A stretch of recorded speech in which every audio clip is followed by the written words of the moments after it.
금양 측에서 새로운 이슈가 나와주고 있습니다. 바로 LG에너지솔루션에서 현재로서 금양의 21700 배터리 1,000억 규모 대량 확보에 돌입이 되고 있는 모습이 나타나고 있는데, 지금 상황에서 LG에너지솔루션이 굳이 금양의 배터리를 고집을 하고 있는 이유가 이번 내용에서 고스란히 남아있는데, 현재로서 LG에너지솔루션 같은 경우는 대량의 배터리가 필요한 상황이에요. 그 이유가 테슬라 CEO가 진행 중에 있는 스페이스 X에 관련되어 가지고 당장에 로봇 산업에 진출하기 위해서 분주하게 움직이고 있는 모습이 포착이 되고 있는 것인데, 이 스페이스X와 로봇 관련되어서 반드시 필요한 게 우선은 원톤용 배터리가 될 수밖에 없다라는 거예요. 자, 물론 로봇에 들어가는 거는 4680 시리즈의 배터리가 투입이 되고 있는 것이 포착이 되고 있는 것인데, 21700 배터리도 로봇 산업에 충분히 역량을 끌어올릴 수 있는 기술력을 갖추고 있기 때문에 LG에너지솔루션은 현재로서 21700 배터리가 대량으로 필요한 상황이에요. 자, 하지만 굳이 금양을 선택을 한 이유가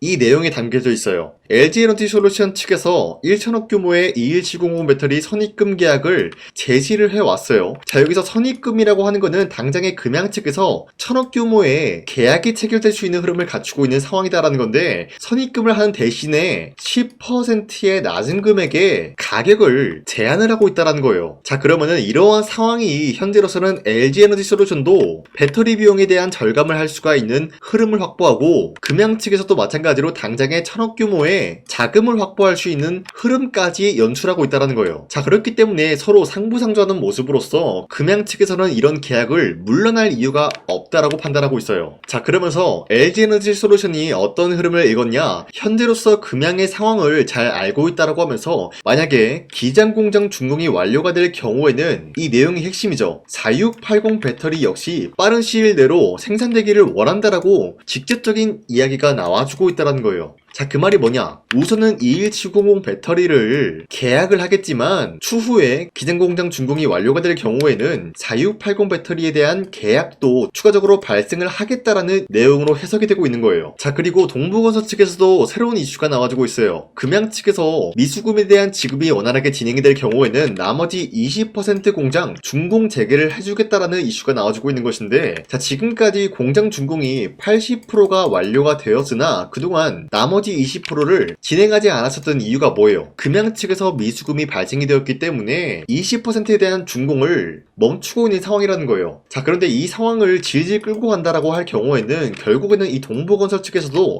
막대한 손실을 볼 수밖에 없어요. 그 이유가 뭐냐? 80%나 준공을 해줬는데 금양 측에서 돈을 받지 못한다라고 할 경우에는 동부건설만 손해를 볼 수밖에 없다라는 거예요. 자, 그렇기 때문에 동부건설 측에서는 이 미수금이라는 게 간절한 상황에서 언제든지 금양 측에서 나머지 미수금을 받게 된다라고 할 경우에는 기장공장에 대한 준공을 재개를 할 수밖에 없다라고 말씀드려요. 자, 그렇기 때문에 LG에너지솔루션과 1,000억 규모의 선입금 계약이 나타난다라고 할 경우에는 이 비용을 가지고 동부건설 측에 미수금을 납부해주는 게 금양이 제일 먼저 해야 될 과제다라고 말씀드려요. 자, 이로 인해서 금양 측에서 류강지 회장님께서는 동부건설에 대한 재합의를 위해서 직접적으로 동부건설 측에 방문을 하면서 결단의 방문 이슈가 나와주고 있습니다. 이 방문을 통해서 상세한 이야기는 나온 게 없지만 아무래도 우리가 예측을 할 수 있는 부분은 LG에너지솔루션과 1,000억 규모의 계약을 따낸 이후로부터 동부건설 측에 나머지 미수금을 줄 테니까 공장 준공 나머지 20%를 재개해줘라, 이런 이야기가 충분히 나와줄 수가 있다는 거예요. 자, 이렇게만 된다라고 할 경우에는 충분히 어떤 것을 노려볼 수가 있냐, 상장 폐지에 대한 위기를 버티면서 거래 재개를 충분히 노려볼 수 있는 기회가 주어진다라고 말씀드리겠습니다. 자, 그리고 현재 코스피가 5,000라인대를 뚫고 5,200원대까지 올라가려고 하는 모습이 나와주고 있습니다. 자, 그렇다라고 하면은 지금 시장에서는 전반적으로 로봇 섹터와 반도체 관련주가 상승이 나와주고 있기 때문에 코스피 역시 마찬가지로 상승에 대한 포지션이 나와주고 있습니다. 자, 그런데 로봇과 반도체가 올라가주니까 자연스럽게 2차전지 섹터도 상승에 대한 포지션이 나와주고 있는데, 자, 이런 식으로 확고하게 나타내고 있는 시장에서 우리가 아무 종목을 공략을 한다라고 할 경우에는 수익을 본다라기보다는 손실을 볼 위험이 있다라고 말씀드리겠습니다. 자, 그렇기 때문에 여러분들이 더 이상 손실 보지 마시라고 저 강산이가 1월 27일 종가 베팅을 통해서 3가지 종목을 선정해 드리고 있었는데, 보신 바와 같이 2시 5분에서 10분 사이에 3가지 종목을 선정해 드렸습니다. 자, 이 시간대에 여러분들한테 종목 선정해 드리고 있는 이유가 어디까지나 종가 베팅인 만큼 종가의 이 종목들을 공략하시고 다음날 자율적으로 매도하라고 말씀드리고 있는 거예요. 자, 그리고 이러한 종목들이 아무런 종목이 아니라 26년도 새로운 주도주가 될 수가 있는 흐름까지 만들어가고 있다는 거예요. 자, 이로 인해서 제주반도체 같은 경우는 반도체 확장 재정 개선에 대한 전망이 있었기 때문에 매수세가 유입이 될 수밖에 없는 흐름이 포착이 되고 있었고요. 두 번째, 에코프로 같은 경우도 마찬가지로 로봇 산업에 대한 2차전지 관련 수혜를 받고 있었기 때문에 매수세가 유입이 될 수밖에 없는 모습이 포착이 되고 있었어요. 자, 그리고 마지막으로 태성 같은 경우도 AI 반도체 확산에 따른 PCB에 대한 수요가 폭증이 되고 있었기 때문에 매수세가 유입이 될 수밖에 없는 흐름이 나타났는데, 자, 사실상 이렇게 말씀드리면 여러분들이 헷갈릴 수가 있기 때문에 첫 번째 종목 제주반도체 같은 경우는 최근에 상승에 대한 포지션이 나와주고 있다가 잠깐의 눌림목 현상이 나와주고 다시 한번 반등에 대한 포지션이 나와줬는데, 자, 이로 인해서 19% 장대 한봉 나왔고요. 윗꼬리가 달리면서 16% 상승 마감이 되었기 때문에 1월 27일에 이 종목을 공략하신 주주님들은 아무리 못해도 16%에서 19%에 대한 상승을 노려볼 수가 있었다라는 거예요. 자, 그리고 두 번째 종목 에코프로 같은 경우도 최근 들어서 로봇 관련되어서 강력한 수혜를 받으면서 상승에 대한 포지션이 나와주고 있었는데, 현재로서 24% 장대 한봉 나왔고요. 21% 상승 마감이 되었기 때문에 전날에 이 종목 공략하신 주주님들은 21%에서 24%에 대한 상승을 노려볼 수가 있었다라고 말씀드리겠습니다. 자, 그리고 마지막으로 태성 같은 경우도 저점 대비해서 현재까지 상승에 대한 포지션이 나와주고 있으면서 약간의 윗꼬리가 달리면서 빠졌지만 31% 상한가 찍어준 모습이 나타났었고요. 27% 상승 마감이 되었기 때문에 전날에 이 종목 공략하신 주주님들은 27%에서 31%의 상승을 노려볼 수 있는 기회가 주어졌다라고 말씀드리겠습니다. 자, 그런데 이러한 기회를 여러분도 충분히 잡아갈 수가 있다라고 말씀드린 만큼 앞으로도 저 강찬이가 이런 종목들을 여러분들한테 공략해드리고 있기 때문에 여러분도 충분히 노려볼 수가 있다라고 말씀드리겠습니다. 자, 그래서 이러한 종목을 어떻게 공략하냐, 화면에 나와있듯이 제 영상 구독 버튼만 눌러주시고 상단에 나와있는 제 연락처로 구독을 했다라는 인증으로 구독이라고 한 번씩만 문자 보내주시면요, 여러분들한테 이러한 종목을 공략할 수 있는 텔레그램 링크를 발송해드리고 있기 때문에 우리 함께 이러한 종목을 공략받고 어려운 시장 헤쳐나가시길 바라겠습니다. 우선 제 영상에 구독과 좋아요 이거 한 번씩만 눌러주시길 바라겠고요. 지금까지 제 영상을 끝까지 시청해주신 우리 주주님들한테 제가 한 가지 선물을 드리고 싶어서 말씀드리겠습니다. 자, 우선은 그 선물을 드리기 전에 제가 여러분들한테 그동안 어떤 종목들을 공략을 해드렸는지 잠깐 말씀드릴까 하는데요. 제가 여러분들한테 2024년도 11월 4일 이때 하나오션 27,000원 라인 때 추천해드린 거 아시는 분들은 아시는데요. 자, 이러한 내용을 여러분들한테 문자받아 사이트를 통해서 대량으로 문자를 발송했었던 내역이 그대로 남아있어요. 자, 보신 바와 같이 2024년도 11월 4일 오전 8시 28분에 장 시작하기 전에 여러분들한테 하나오션은 강산이 상반기 히든 종목으로서 무조건 공략을 해야 되는 종목이다 라고 말씀드렸어요. 자, 이때 매수가 27,000원 라인대를 잡아드리고 있었던 이유가 이때 당시 미국의 군함 대규모 발주 소식과 트럼프가 동맹국을 이용할 것을 예고하고 있으면서 한국 조선기업은 큰 수혜를 입으면서 주도 섹터로 전환이 될 수가 있는 흐름이다 라고 말씀드렸는데, 자, 이때 보신 바와 같이 발신번호 상단에 나와 있는 제 연락처랑 일치한 모습을 확인할 수가 있습니다. 자, 이 번호를 지금까지 쓰고 있는데 이때 당시 문자가 423건 발생하면서 우리 구독자 423분, 이분들은 하나오션 매수가 27,000원 라인을 공략을 해야 된다라는 문자를 받아오셨을 거예요. 자, 이뿐만이 아니라 두 번째 이슈페타시스 같은 경우도 마찬가지로 2024년도 12월 12일 21,000원대 라인을 공략을 해야 된다라고 말씀드렸는데, 자, 보시면 이때 종목 선정을 해드리고 있었던 이유가, 자, 이때는 좀 재밌었어요. 유상증자를 통해서 이슈페타시스가 제2호 회사를 인수하려고 하는 목적이 나왔는데, 자, 어디까지나 제2호 회사를 인수하는 게 이슈페타시스에게는 큰 악재가 될 수밖에 없었어요. 그 이유가 뭐냐, 바로 주주들 돈으로 PCB판에서 2차전지 산업을 진행을 하겠다라는 의지가 나왔었기 때문에 주주들의 반발이 심할 수밖에 없는 상황이었죠. 자, 그런데 금가번으로 인해서 유상증자가 불발이 되고 있었어요. 자, 이러한 상황이 지속이 된다라고 할 경우에는 결국에 이슈페타시스는 어떻게 되냐, 제2호 회사에 대한 인수 포기가 나올 수밖에 없었다라는 거예요. 그 말이 뭐죠? 주가 회복이 될 수밖에 없는 전망이 보여주고 있었기 때문에 여러분들한테 저점 구간인 2만원 라인대를 공략을 해야 된다라고 말씀드렸습니다. 자, 이때 보시면은 분들은 문자 723건 발생한 모습이 나왔었고요. 우리 구독자 723분, 이분들은 이수페타시스 저점을 잡을 수 있는 기회가 주어졌다는 거예요. 자, 그리고 마지막으로 부산노빌리티 같은 경우도 마찬가지로 2024년도 12월 27일 18,000원 라인 때 여러분들한테 추천해드렸었는데, 자, 이때 이 종목을 추천했었던 이유가 전 세계적으로 원전에 대한 수요가 증가가 되고 있고 북미와 유럽 여기에 대한 진출 기대감이 있었기 때문에 매수세가 유입이 될 수밖에 없는 전망이 나와주고 있었고 주도 섹터까지 노려볼 수 있는 흐름을 갖췄다라는 거예요. 자, 그로 인해서 여러분들한테 두산노빌리티 18,000원 라인 때 잡아드리면서 우리 구독자 921분 이분들만큼은 이 종목을 공략을 할 수가 있게 도움을 드리고 있었다라는 거예요. 자, 마찬가지로 12월 27일 장 시작하고 난 이후로부터 여러분들한테 선정을 도와드리고 있었고 상단에 나와 있는 제 연락처 그대로 일치한 모습을 확인할 수가 있었습니다. 자, 이런 식으로 여러분들한테 2024년도에는 세 가지 종목들을 공략을 도와드리고 있었습니다. 하나오션 먼저 보여드리자면요, 24년도 11월 달이면은 대략적으로 이 지점이 되겠습니다. 이때 여러분들한테 27,000원 라인 때 잡아드린 모습으로서 저점을 다지고 있을 때 여러분들한테 공략을 해드린 모습 확인할 수가 있었습니다. 자, 그런데 이 지점까지 지금 봤을 때 거의 10배 가까운 상승이 나왔는데 지금까지 이 종목을 들고 있는 주주님들은 저 강산이가 다시 한번 축하드린다라고 말씀드리면서 이러한 상승 모멘텀은 이수페타시스 역시 마찬가지로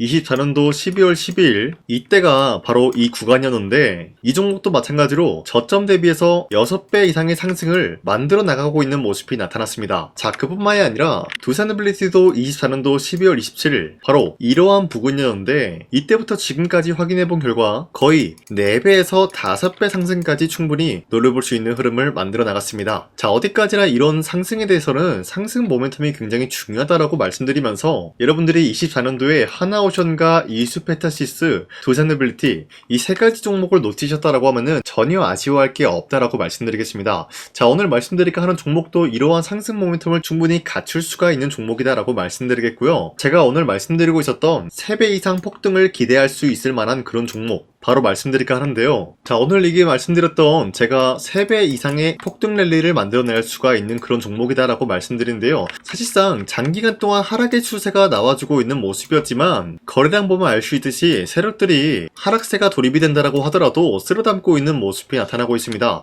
자, 그 결과 현재로서 다시 한번 이러한 반등 포지션이 나와주고 있는 모습인데요. 여기에 대해서 우리가 가장 눈여겨봐야 될 흐름이 어떤 것이냐면은 수급 현황이다라는 거예요. 현재 외인과 기관들은 지금 이러한 지점 쓸어담고 있는 모습이 나와주고 있고 반등 구간이든 하락세든 아랑곳하지 않고 쓸어담고 있는 모습이 나와주고 있어요.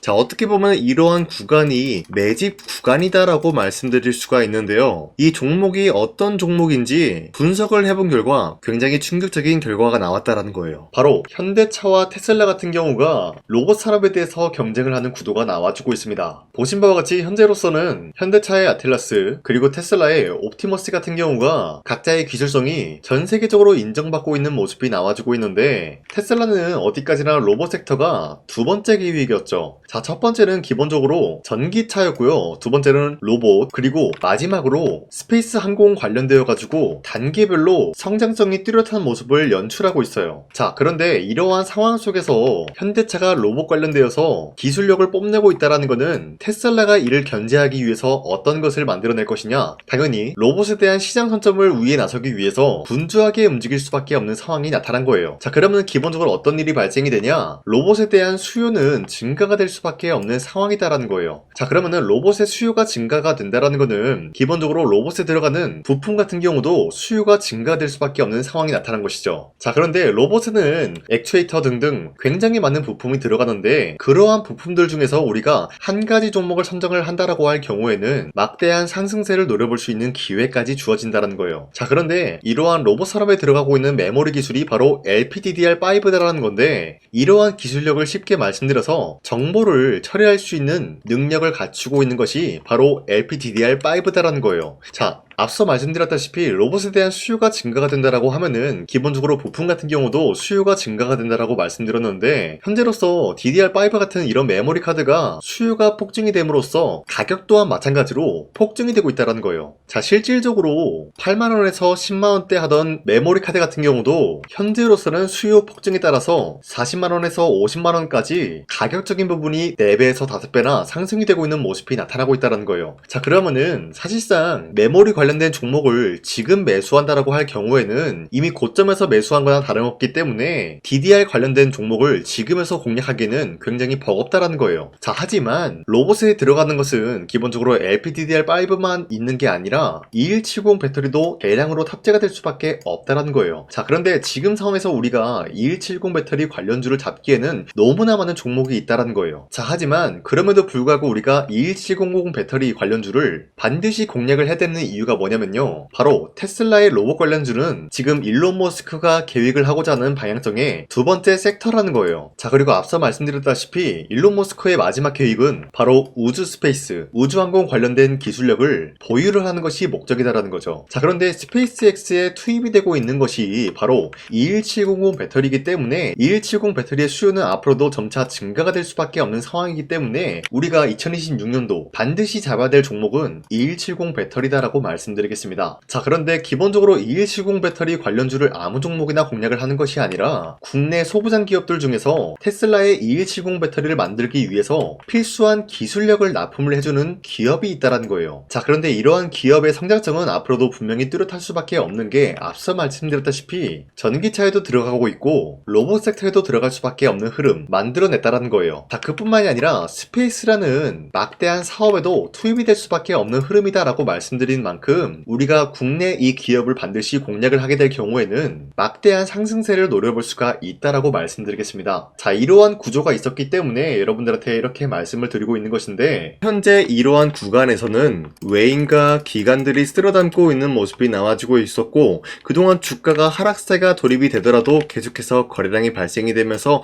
매수세가 들어와주고 있었다라는 거예요. 자, 긴말하지 않겠습니다. 이 히든 종목을 여러분들이 꼭 받아보고 싶다라고 하시는 분들은 상단에 나와 있는 제 연락처로 구독이라고만 문자 한 번씩만 보내주시면요, 제가 선착순 1000명한테만 이 하나오션 그리고 이 스페타시스 두 사너빌리티 여러분들한테 증명을 해드리고 있었던 것처럼 이 1000분한테만 이 종목명이 뭔지 여러분들한테 문자로 발송해드리겠습니다. 지금까지 제 영상 끝까지 시청해주신 저 강산의 찐 구독자님들, 이분들한테만 이렇게 히든 종목을 선물해드리고 싶어가지고 준비한 거니까요, 반드시 구독이라고 문자 보내주시길 바라겠습니다. 이게 날마다 오는 종목이 아니기 때문에 지금 여러분들이 저한테 문자 안 보내주시고 그때 가서 후회하지 마시고요, 선착순으로 1000명이기 때문에 지금 빠르게 상단에 나와 있는 제 연락처로 구독이라고 문자 한 통씩만 남겨주시길 바라겠습니다. 자, 지금까지 제 영상 끝까지 시청해주신 우리 주주님들 다시 한번 감사드린다 라고 말씀드리면서 영상 마무리하도록 하겠습니다. 자, 지금까지 강산이었습니다. 다음 시간에 뵐게요.